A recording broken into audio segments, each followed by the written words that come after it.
Hello friends, welcome back to Rajgiri 3 ரோஸ். Friends, பட்டு வந்து இன்றைக்கி வந்து பரோட்டா மாவு வந்து பேசுகிறேன், என்ன பதம் அப்படி என்ன கன்சிஸ்டன்சியில் பண்ணுறேன் அப்படின்னு சொல்லிட்டு சப்ஸ்கிரைபர் காமிக்கணும் எடுன்னு சொன்னாங்க. சரி, நிறைய பேர் வந்து இந்த மாவு பேசுகிறாங்களா, அது நிறைய மிஸ்டேக் பண்ணிடுறாங்களாம். தண்ணி கொஞ்சம் எக்ஸ்ட்ரா சேர்த்துடுறாங்க, அப்படி இல்லைனா அந்த சாஃப்டாக வர்றதுக்கு என்னென்ன ஆட் பண்ணணும் அதெல்லாம் எதுவுமே தெரியல, எனக்குமே தெரியாது. ஸோ பட்டு வந்து என்னென்ன பண்ணுறாங்க எப்படி பண்ணுறாங்கன்னு சொல்லுவாங்க ஒன் பை ஒன்னா. சரியா பட்ட? இது வந்து 5 கிலோ மாவு, 5 கிலோ மைதா மாவு. ஓகேவா? நான் பிசைஞ்சிட்டேன். பட்டு பிசைஞ்சதுக்கு அப்புறம் தான் வந்தாங்க. இது வந்து எப்படின்னாக்கா, ஃபஸ்ட்டு சால்ட் உப்பு போட்டு, சிலவங்க வந்து கல்லில் பிசைவாங்க, சிலவங்க இந்த மாதிரி டபரால் பிசைவாங்க. நான் வந்து டபரால் தான் பிசைவேன். கொஞ்சமாக ஒரு 2 கிலோ 3 கிலோன்னா கல்லில் போட்டு பிசைஞ்சிட்டேன். இது வந்து ஒரு 5 கிலோ மாவு. அதனால் ஃபஸ்ட்டு வந்து சால்ட்டை போட்டுட்டு அடுத்து தண்ணியை போட்டு ஃபஸ்ட்டு வந்து நல்லா வாஷ் பண்ணிக்கணும் கையை. அதுதான் முக்கியம். ஏன்னா நம்ம இங்கே கை வைப்போம் இங்கே கை வைப்போம் அந்த மாதிரிலாம் இருக்கவே கூடாது. நான் எப்பவுமே சரிதான். ஹை ஹை ஃபஸ்ட்டு வந்து கையை நல்லா வாஷ் பண்ணிட்டு தான் வந்து மாவோட கையை வைப்பணும். ஃபஸ்ட்டு சால்ட்டு போட்டு தண்ணி போட்டு நல்லா கையால் கலக்கிட்டு அந்த சால்ட்டு கரையை வைக்கணும். அதுக்கப்புறம் மாவை போட்டுட்டு தண்ணி வந்து திட்டமாக ஊற்றணும். கரெக்டாக என்னென்ன ஆட் பண்ணுவோம் அதில்? நான் வந்து பால் ஊற்றுவேன். முட்டைலாம் போட மாட்டேன். முட்டை போடுவாங்க, சில பேர் போடுவாங்க. நான் பால் மட்டும்தான் ஊற்றுவேன். சர்க்கரை போடலாம் போடலாம். நான் எதுவுமே பண்ண மாட்டேன். சால்ட்டு போடுவோம், பால் போடுவோம், அவ்வளோதான். வேறு எதுவுமே போட மாட்டேன். பியூர் சைவம் தான். எதுவுமே பண்ணவே மாட்டேன்.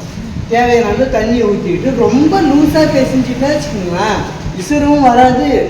பரோட்டா வந்து அடை மாதிரி இருக்கும், நல்லாவே இருக்காது, சாஃப்டாக வராது. கரெக்டான பதத்தில் பிசைஞ்சு, ரொம்ப லூஸாகவும் இல்லாமல் ரொம்ப டைட்டாகவும் இல்லாமல் கரெக்டான பதத்தில். இதே மாதிரி இது வந்து கரெக்டாக பிசைஞ்சு வச்சிருக்கணும். கையில் ஒட்டவே கூடாது, அந்த மாதிரி. இது வந்து கவர் போட்டிருக்காங்க. நம்ம கவர் போட்டு கையில் டச் ஆகல, கவர் இது போட்டு நல்லா கொஞ்சம் திட்டமான பாத்திரம் இது பண்ணாக்கா ஒரு அரை மணி நேரம் ஊற வச்சதுக்கப்புறம் உண்டை பிடிச்சி அடிச்சுன்னா சூப்பராக வரும், சாஃப்டாக ஒரு கிளியாது. அது வந்து இதுக்கப்புறம் நான் வந்து பரோட்டாலாம் நல்லா டீட்டெயிலாக காமிக்கிறேன். சரிங்களா? இப்போ சார் நீ போய் சால் நான் வைய, நான் வீட்டுக்கு போயிட்டு வரேன். ஓகே ஃப்ரெண்ட்ஸ், நான் வந்து இஞ்சி பூண்டு பேஸ்ட் வந்து இப்போ ஒரு வாரத்துக்கு வராது, இது ஒரு 3 நாளைக்கு 4 நாளைக்கு வரும். பட்டே இது வந்து 1/2 கிலோ பூண்டு வாங்கினேன் 50 ரூபான்னு சொல்லிட்டு, 1/4 கிலோ இஞ்சி. இது ஃபுல்லாக சரியா பார்த்து யூஸ் பண்ண. நீ மட்டும் வாரி சால்னால போட்டோன்னா இஞ்சி பூண்டு வாசனை அதிகமாக வரும். அதுக்கப்புறம் இது தேங்காய் அரைச்சிட்டு வந்து வச்சுருக்கேன்.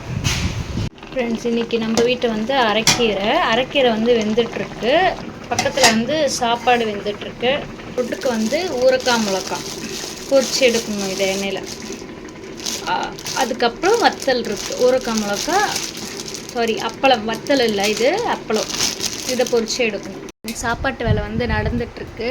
அதுக்கப்புறம் அம்மாவுக்கு வந்து ஜூஸ் போட்டு தரலான்ட்டு ஃப்ரிட்ஜில் வைக்கல, நேற்றே எடுத்து கீழே வச்சுட்டேன்.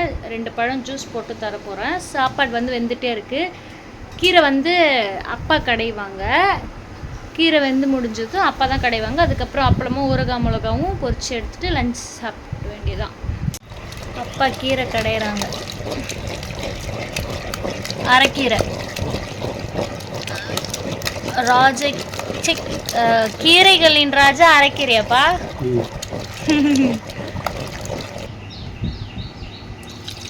அம்மாவுக்கு வந்து ஜூஸ் ஃபில்ட்ரு பண்ணி வடிகட்டி தரணும். சின்ன காணோம், எங்கே போயிட்டாமா? ஆயாவா? ஆயா வீட்டில் தான் இருக்கான். அவன் அடங்கவே மாட்டான் பாரு, தூக்கின்னு போய் விட்டு வந்துட்டாங்க. கூட்டின்னு வர விளையாடுங்க, அப்புறமா கூட்டின்னு வர. சாப்பிட்டியா நீ? என்ன சாப்பிட்டீங்க? மீன். வாரத்தில் 7 நாளும் மீனா? மீன் சாப்பிட்டு நாமம் போட்டிருக்க? டெய்லி நாமம் போய் யார் போட்டு விடுறா? நாமம் அம்மா போட்டு விடுவாங்களா? நெத்தி காமி. சரியா தெரியல நாமம். ஃப்ரெண்ட்ஸ், ஜூஸ் போட்டு கொடுத்துட்டேன், அம்மா குடிக்கிறாங்க. நல்லா இருக்காம்மா? சரியா வடி கட்டல ஒழுங்கா. சரி, ஃபுல்லாக குடிச்சிருங்க. குடிச்சிட்டு கொஞ்சம் நேரம் கழித்து சாப்பாடு சாப்பிட்ருங்க. பரவாயில்லையா ஊசி போட்டது? கேட்குதா ஒழுங்கா? இல்லையா போயிடலாம் கதிர்காமத்துக்கு? முன்ன விட தேவலாமா? அப்புறம் ஏன் சைலண்ட்டாக பேசுகிறீங்க? அப்போ இன்னும் கேட்கல தானே? ஒரு மாதமாக உடம்பு சரியில்லைன்னா சைலண்டாக பேசாத. அப்புறம் ஊசி 2 ஊசி போட்டுக்கிறாங்கல்ல, சுத்தமாக கேட்கலனா தான் இப்படி கேட்டுச்சுன்னா கொஞ்சம் நல்லா டான் பேசுவீங்க. அதெல்லாம் நல்லா இந்த 2 நாளைக்கு குத்துக்குறாங்கன்னா அது ரொம்ப பவர்ஃபுல்லான டேப்லெட்டுன்னு நினைக்கிறேன். சரி குடிங்க, ஃபுல்லாக குடிச்சிருங்க, வைக்காதீங்க. பேர் நட்டா எங்களுக்கு உடம்பு ரிப்பேர் ஆகுது. ஏன் போட்டு அடின்னு அடிக்கிறானா? அடிக்கிட்டு ஓடிட்டு மண்ணை வாரி கொட்டுறது குத்துரு. சரி அதனால தான் போய் விட்டுட்டு வந்துட்டேன். சாப்பாடு எடுத்துன்னு போகணும் அவருக்கு. ஃப்ரெண்ட்ஸ், கீரை தான் தாளிக்கிறேன். வடகம், காஞ்சி மிளகா, பூண்டு, கடுகு போட்டு தாளிக்கணும். கீரைக்கு வாசனை கொடுக்கறதே இந்த வடகம் பூண்டு தான் மெயினாக. ஆல்ரெடி கீரை வேக வைக்கக்குள்ள இந்த பச்சை மிளகா போட்டிருக்காருன்ட்டு உங்களுக்கு காரத்துக்கு ஏற்ற மாதிரி காஞ்சி மிளகா போட்டுக்கோங்க. கொட்டிட்டேன்.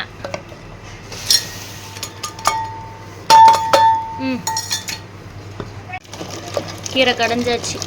சரி சாப்பிட்றீங்களா? ஃப்ரெண்ட்ஸ், லஞ்ச் வந்து ஒரு வழியாக பண்ணி முடிச்சாச்சு. அப்படியே அந்த ஓட்டானலில் நின்று லஞ்சு பண்ணுறேன், அப்படியே ஊற்றுது.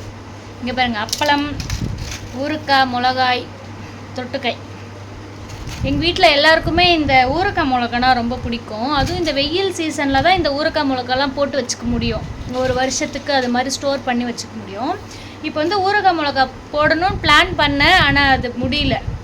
ஏன்னா பச்சை மிளகா வந்து சீப்பாக கிடைக்கும். ஒரு 2 கிலோ 3 கிலோ வாங்கி அதை குத்தி உப்புலாம் போட்டு ஒரு 10 நாளைக்கு 15 நாளைக்கு வெயிலில் வைக்கணும். அந்த மிளகா கேட்டிருக்கேன் ஊறுகாய் போட. அந்த எல்லா பச்சை மிளகாலையும் ஊறுகாய் போட்டுற முடியாது.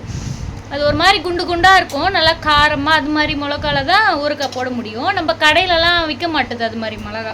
நல்லா நீட்டாக இருக்குது. அது மாதிரி மிளகா தான் கிடைக்குது. கேட்டிருக்கோம், பச்சை மிளகா எடுத்துகிட்டு வந்தால் நாங்கள் ஊறுகாய் போட்டு நாங்களே வீட்டில் வச்சுப்போம். இது வந்து போயிட்டு கடையில் வாங்கிட்டு வந்தது இந்த மிளகா. இங்கே பாருங்க. ஆனால் இது நல்லா உப்பு கறிக்கும். கடையில் வாங்கின ஊறுகாய் மிளகாலாம் எல்லாமே உப்பு கறிக்கும். ஆனால் டேஸ்ட்டாக இருக்கும், உப்பு கறிக்கும். அதுக்கப்புறம் கீரை தான் இன்றைக்கி எங்கள் வீட்டில் லஞ்ச் வந்து அரைக்கீரை தான் சாப்பிட போகிறோம். அப்பா வந்து புளி அரிஞ்சிட்ருக்காங்க. நீ சாப்பிடுமா, அப்புறமா சாப்பிட்டுக்கிறேன்னு சொல்லிட்டாங்க.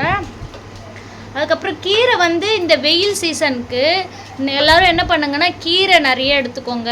இந்த கறி, மீன் இதெல்லாம் கொஞ்சம் அவாய்ட் பண்ணிவிட்டு வாரத்தில் 1 நாள் 2 நாள் வந்து லெமன், தயிர் சாதம், இது மாதிரி கீரை, சொரக்காய் இது மாதிரி நிறைய ஆட் பண்ணிக்கோங்க. ஏன்னா வெயிலில் இது மாதிரிலாம் சாப்பிட்டா நல்லது. அதுக்கப்புறமேட்டா ஜூஸ் ஐட்டம், அப்புறம் கூழ் இதெல்லாம் வந்து சாப்பிட்ணும். கூழ் வந்து அம்மா பண்ணித்தரேன்னு சொல்லியிருக்காங்க. இப்போ கொஞ்சம் உடம்பு சரியில்லை இல்லையா, அதனால் கொஞ்சம் உடம்புலாம் சரியானதும் கூழ் வந்து பண்ணி வச்சுட்டு நம்ம குடிக்கலாம் அப்படின்ட்டு பிளான் பண்ணியிருக்கோம். எங்கள் வீட்டில் கூழ் கரைச்சா டோட்டல் ஃபேமிலியுமே நல்லா சூப்பராக குடிப்போம். ஏன்னா வெயிலில் கூழெல்லாம் அவ்வளோ நல்லது உடம்புக்கு. இப்போ சாப்பிட தான் போகிறோம். நான் வந்து அப்பளம்லாம் பொரிச்சுன்னா அப்போ என்னால் வீடியோவை கவர் பண்ண முடியல. ஏன்னா அம்மாவால் எழுந்துலாம் நான் வந்து வீடியோவே எடுக்க சொல்லலை. ஏன்னா முடியாது, எழுந்து நிற்கலாம் முடியாதுன்னு சொல்லிவிட்டு நானாக எடுத்துக்கிட்டேன். ஏன்னா அப்பளம் பொரிக்குள்ளே 2 கையும் யூஸ் பண்ணணும்னு சொல்லிட்டு வீடியோ எடுக்கல. சரி சாப்பிட்டு நெக்ஸ்ட்டு என்ன பண்ணுறேன்னு சொல்லிட்டு பார்க்கலாம். அறிவச்சனுக்கு வந்து சாப்பாடு எடுத்துகிட்டு போகணும். கீரை தான் எடுத்துகிட்டு போகிறேன். எங்கள் வீட்டில் ஃபிஷ்ஷு, நல்லா கீரை தான் எடுத்துகிட்டு போகணும். அறிவச்சனுக்கும் முருங்கைக்கீரை, இந்த அரைக்கீரைலாம் ரொம்பவே பிடிக்கும் அவனுக்கு. புளிச்சக்கீரை வந்து நான் கொடுக்க மாட்டேன், ஏன்னா அது ரொம்ப குளிர்ச்சின்னு சொல்லுவாங்க. அதனால் நான் புளிச்சக்கீரை வந்து அறிவச்சனுக்கு நான் கொடுத்ததே கிடையாது. ஆனால் எங்களுக்கு பிடிக்கும். இந்த அரைக்கீரை, முருங்கைக்கீரைலாம் அடிக்கடி நான் கொடுப்பேன் வச்சனுக்கு. அவனுக்கு ரொம்ப பிடிக்கும். கீரைனாலே அவன் நல்லா சாப்பிடுவான். சாப்பிட்டு அவனுக்கு தான் எடுத்துகிட்டு போகிறேன். ஃப்ரெண்ட்ஸ், லஞ்சு சாப்பிட்டு கொஞ்ச நேரம் ரெஸ்ட் எடுத்துகிட்டு அப்பா வந்து தர்பூசணி கட் பண்ணுறாங்க. ஆளுக்கு ஒரு பீஸ் கட் பண்ணுறாங்க. அறிவச்சனா கோட்டையை எடுத்துகிட்டு சாப்பிடுனா? சரி. இந்த தர்பூசணி அரிஞ்சாலே ஈக்கு எப்படி தான் வாசனை வந்துருமோ எல்லாம் வந்துருங்க. கூட்டம் கூட்டமாக ஈங்க. தர்பூசணி நல்லா இருக்குது டேஸ்ட்டாக. வெயில் சீசனில் தர்பூசணியும் டெய்லியும் கிடைச்சா சாப்பிடுங்க, இல்லைன்னா எப்பயாச்சும் கிடைக்கிறப்ப வாங்கி சாப்பிடுங்க. கிலோ 5 ரூபாய், 20 ரூபாய், 10 ரூபாய் அப்படி ரேட்டில் விற்கிது. எங்கள் ஊர் சைடில் நிறைய தர்பூசணி கிடைக்கும். நாங்கள் அடிக்கடி இப்போ இந்த சீசனில் நிறைய தர்பூசணி தான் சாப்பிட்ற ஃபீல் இருக்குது. இன்னும் வந்து பலாப்பழத்துக்கிட்ட போகல, அதே மாதிரி மாம்பழத்துக்கிட்டையும் போகல. இந்த சீசனில் இப்போ தான் தர்பூசணி நாங்கள் ஸ்டார்ட் பண்ணியிருக்கோம். இதுக்கப்புறம் பலாப்பழம் மாம்பழம்லாம் சாப்பிட்ணும்.